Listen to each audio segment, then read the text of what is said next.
What is the impact of taking God out of America, from the monuments, from the documents? What do you think the impact on America is? Well, it's been obvious over the last 40, 50 years that that's been taking place in many places.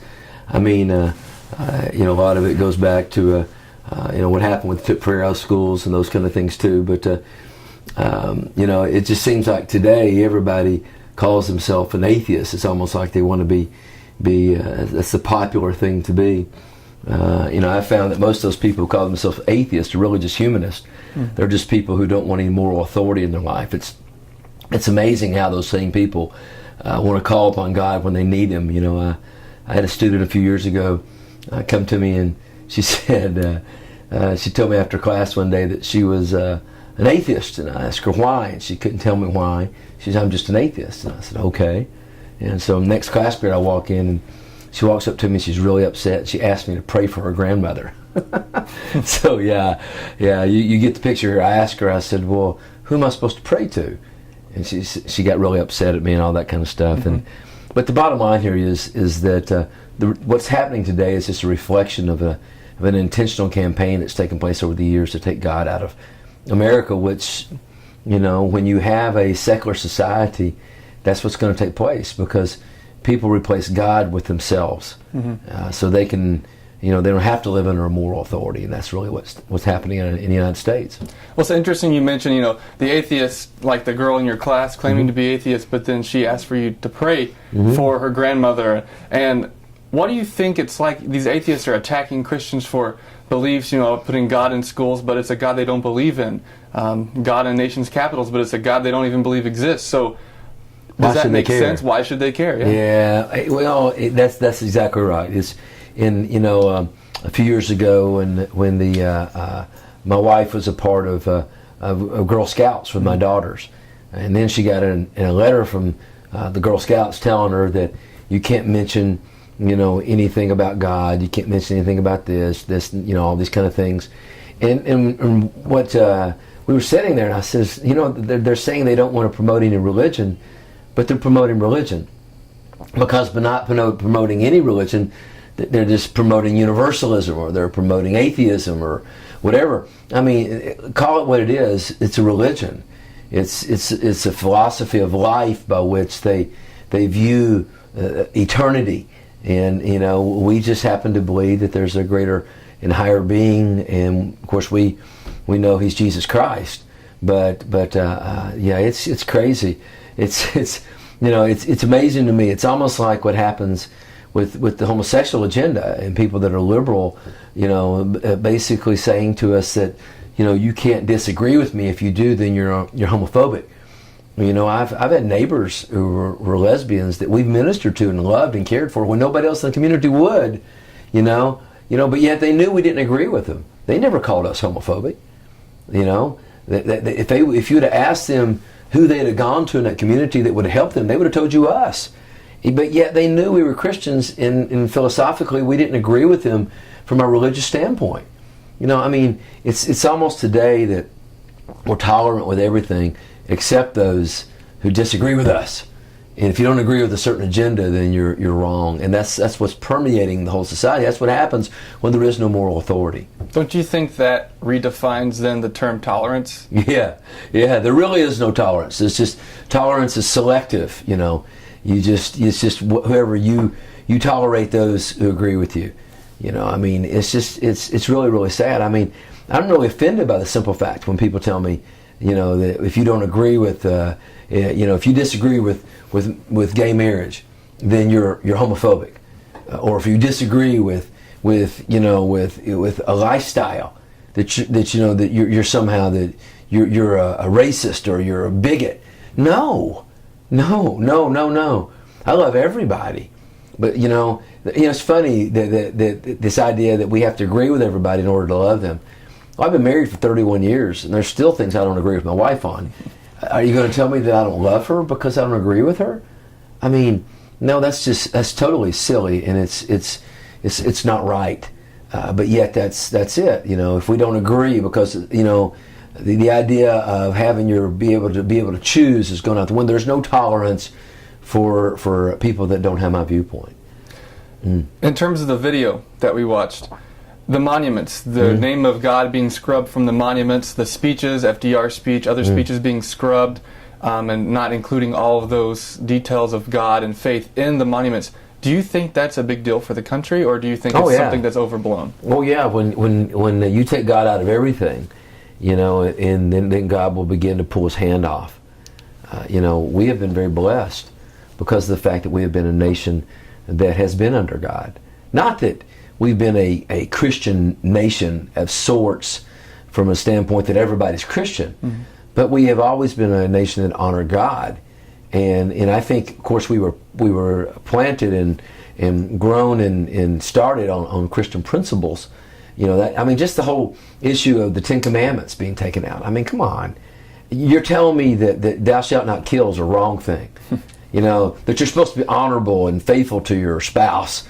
That you shouldn't lie. I mean, really? That we're going to take that out? Well, maybe the reason why, we have more of these things happening is because we've taken all this out. Like I said before, is that most of atheism today is really not atheism, it's humanism. I very rarely meet a real atheist. I just very rarely meet that. I meet a lot of humanists that have sin in their life, and they know it's there, but they want to deify themselves. And if you really think about it, that's what the original sin was. You can be like me. Say you can be like God. You can have his knowledge, all this, you can know what, from the very beginning, and what original sin was just deification of us above God, and breaking his law, that kind of thing. So no, it's really silly. Taking it out of our nation, yeah, I'm fearful of what might really happen there. Why do you think people want so badly to take God's name out? Is it just because of their fundamental beliefs, or do they think that something's going to happen if we keep God in America? No, I think it's really this whole idea of not wanting to offend anybody. We've created a culture by which you don't want to offend anybody, so you try to take everything out to make it all vanilla culture. And so basically you take everything out, and like I said, when you do that, you're basically endorsing another religion, which is universalism or atheism. I mean, you can't turn and not in this. Everybody's offended by they have God on their money. They have God. I'm offended by the fact. Well, no, I mean that's just not. It's interesting to me that we've grown up in a culture, or we created a culture that is so easily offended by everything that takes place. If we don't get what we want, we're a bunch of whiny babies who'll cry and scream and holler, and until we get what we want, and then we criticize those whom we disagree with. Again, like I said, in the name of tolerance, that whole political correctness kind of issue. No, which means basically that you're not supposed to have any convictions. And if your convictions don't meet the expectation of political correctness, then again, you're a bigot, you're a racist, you're intolerant, you're all those kinds of things. What do you think is the future of America if we keep on the path that we're on now? Like I said, God will take his hand off of it. God will take his hand off. Look what happened, under communism. A godless approach. I mean, the financial, that they died from within because of the finances and everything else, and because of the corruptness and all that took place. And when you take God out of all that, then you have no moral authority. Then man does what's best for himself only. And ultimately, when you push that to the ultimate end, which it will become, the ultimate end is that men are only protecting themselves. They're not doing it for anyone else. And God will pull his hand off of that. And I mean, look at our nation already. I mean, we're close to $20 trillion in debt, if not more. It's as if God has already taken his hand off of our nation slowly, and because we've moved him, we're not thankful that he is the one who's provided for us and taken care of us over these years. And I'll tell you, when we stop supporting Israel, then you'll really see that happening. That's when we're really going to see the fall. What do you think, and just a few short words, what do you think is the role of the church now in keeping God in the public Well, realm? I think you need to look at the Old Testament and see, what Jeremiah did. We need prophets. We need prophets who are going to stand up, not standing up for cameras or grandstanding or prophets to stand up so they can write books about it, but guys standing up in their pulpits across the United States and proclaiming the truth, regardless if they get abused, regardless if they get beat down, regardless of what people say. Jeremiah said, he got put in stocks in the middle of the most busiest place in town, by a religious leader, to try to make a mockery of what he was doing. And he says, he felt like he was, the word that Jeremiah uses is, I was almost raped. And he said, I felt this way, and I didn't want to speak the name of God anymore. And I wanted to remain quiet, but I could not, is what it says.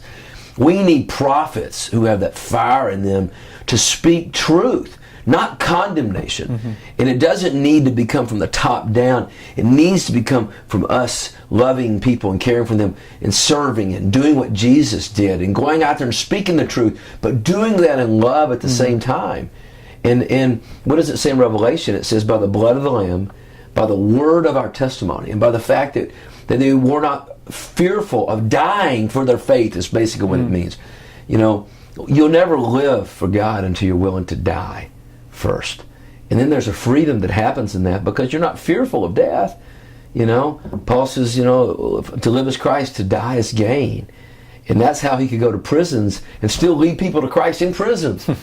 And write, letters that we read today in prisons, and because he didn't care if he lived or died. He cared about the glory of God. The church has got to stop worrying about glorifying themselves and start really glorifying God, and stop putting more locks on our doors and buying more guns so they can protect. No, how about this? Not that those things, we may need those things, but what the church needs to do is start getting out there among people and taking the gospel to them and stop worrying about it. Persecution is going to happen. Absolutely. Well, thank you, Dr. Wheeler, for your time today. It's been a privilege hearing your thoughts on taking God out of America. Absolutely. I appreciate it very much, and I challenge you to be one of those prophets as well, too, my brother, that you'll speak truth even in the face of what people are going to say. People can't argue with us when we wash their feet. We care for them, that they can't. They may call us all kinds of things, but our actions and our words connect. Paul said in 1 Thessalonians 2, I gave you not only the gospel, but I gave you my life. And that's what we've got to do. We've got to give both again, I believe, if we're going to change this nation. Thank you, Dr. Wheeler. Thank you.